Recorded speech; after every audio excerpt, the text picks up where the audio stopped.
Hello everyone, I hope you are doing well. Today we will talk about how to fix or how to solve the problem of Shopify. You will click on settings. In this page, you will click on apps, default apps, app settings.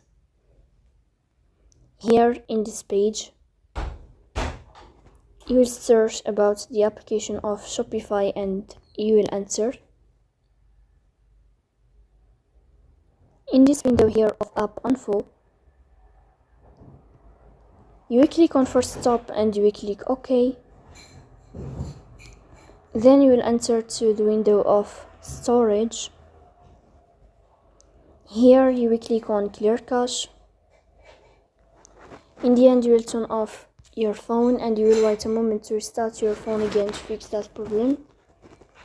So that's all. Don't forget to press bell, like and subscribe. See you next time.